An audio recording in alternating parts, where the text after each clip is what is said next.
Guys, and welcome back to yet another vlog. Today we're driving this. Now this is the first generation of the Honda Jazz that was launched way back in 2010-11. Now this is the key fob, like all old Hondas, and we're shooting this because we're shooting old cars right now, the ones which have been discontinued and were not respected enough. Sorry for the noise over here that's probably there. So let's begin with the review. Of course, the Jazz looks cute. There are a lot of triangular elements, and the car has that typical arrow shot design. A facelift was also introduced later, wherein you got a chrome grille over here. You've not got fog lamps on this variant, although they were present. Now, moving on to the side, the car is pretty much just like a triangle, as you can see. And you've got alloy wheels. Now this is a design that was also found on the third generation of the Honda City. These are 15-inch rims. You get your indicator on the side. Nothing much to talk about. The Jazz is a good looking car all in all.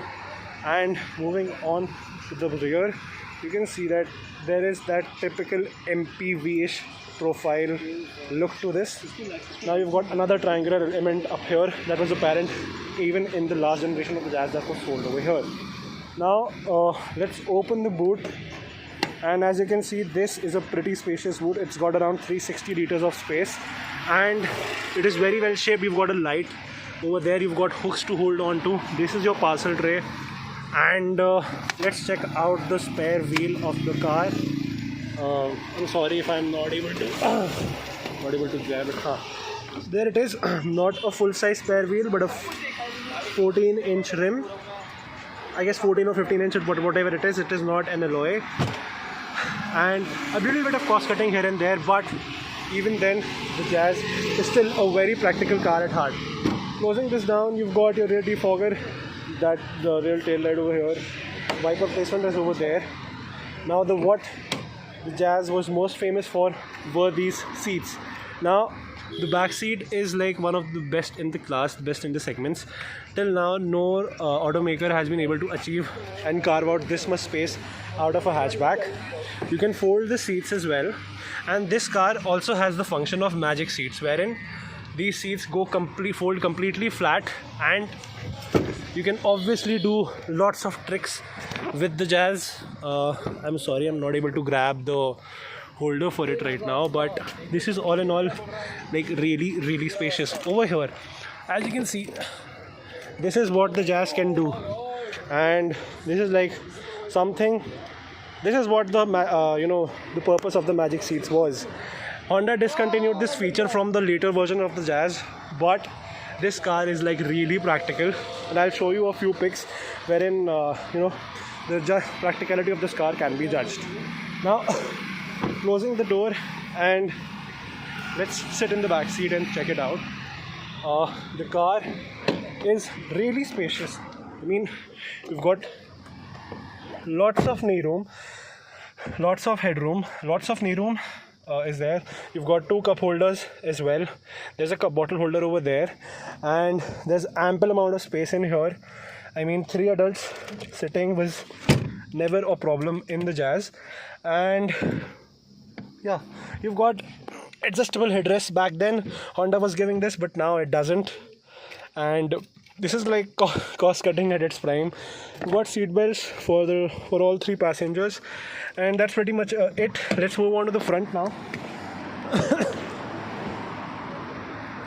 So this has got a pretty decent dashboard, as in it didn't have a lot in the name of features, but as apparent, this is how the instrument cluster looks like. The typical 3-pod binnacle. You've got this steering wheel that is found in the BRV, in the Jazz and the City. You've got dual glove boxes over here. Neither of them is cooled, but yeah, another practical bit. You've got storage over here, 2 cup holders over there.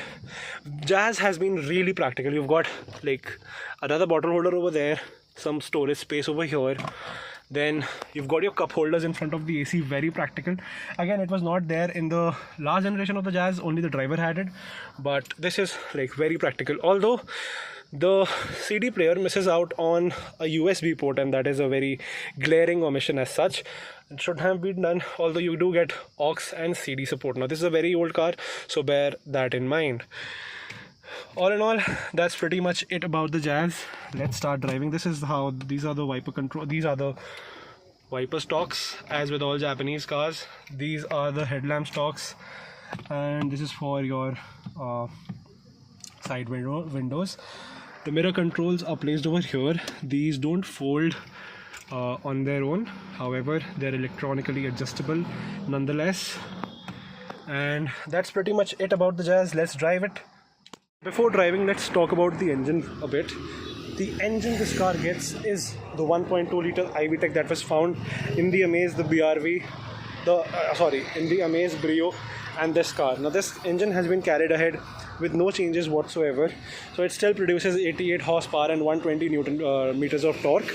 You've got it made it to a 5-speed manual and a 5-speed automatic. Later on a CVT was added, and this made the car very practical. The CVT review is also coming very soon, so stay tuned for that. And you get no insulation over here, but the engine itself is like really silent, and this being an old Honda, it does not rattle as such, and I'll show you that in a while. Right guys, it's time to drive this car. So let's start her up and notice as to how silent it is. So no vibrations as such on starting. The gearbox also behaves really well, and thank you to Maheshwari for lending his car. Alright, so the tripod instrument cluster is very much visible. You've got your RPM meter over there, the speedometer is here, and there's the fuel gauge. Telltale lights, nothing there as such. You can adjust the MID from here. It has run 86,826 kilometers, and it is still like really silent.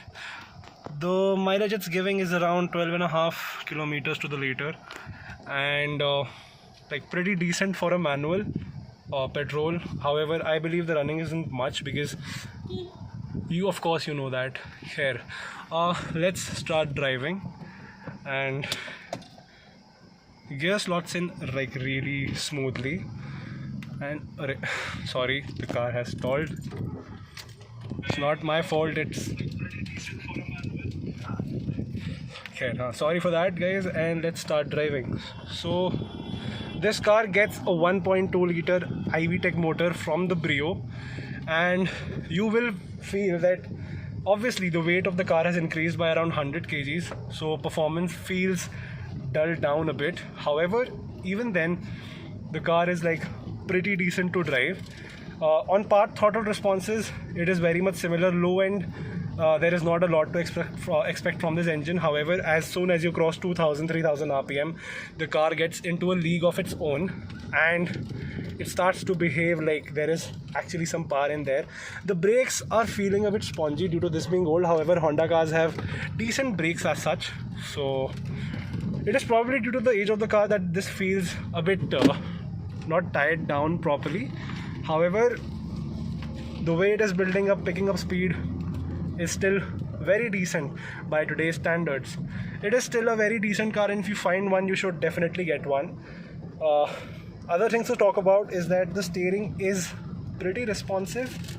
As such, there is no slack added to it. The later versions of the Jazz had a problem with the steering, as in, you know, it had become lighter and was devoid of feel. However, this car is like pretty decent to drive. The suspension setup is on the firmer side, however it is still very comfortable, and it absorbs bumps a lot easier than, you know, the Brio. This car remains stable at high speeds as well, because this car has been a good seller for Honda all around the globe. It is sold as the Honda Fit in the American and the European markets, and while in the Asian markets this is named as the Jazz. The Jazz also gets Honda's 1.5 liter iVTEC motor that is found in the City and the Elevate for now, which makes performance like really good. Let's try and do a wheel spin with this car. I don't think it will happen, but what's the harm in trying? Can we do that, owner saab? Yeah, sure. Alright then. So let's see if this car wheel spins. The steering returns to center.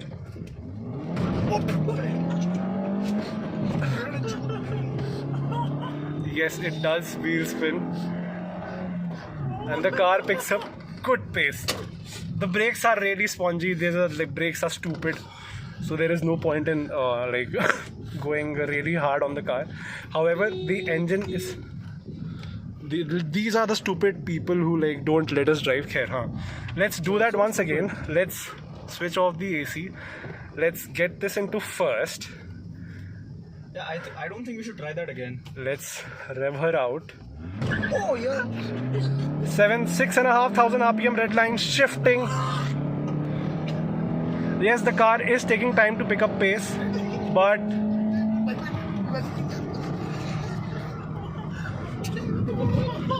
does that really well. We are already at 100 kilometers an hour and the car is doing really nice.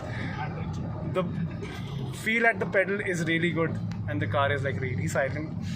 This is what Hondas are meant to do. This is what the owner is learning about in its last year of ownership. And I believe if you own a Honda, you should do this at least once, because Hondas are Hondas, and if you don't do this with cars like these, you're stupid.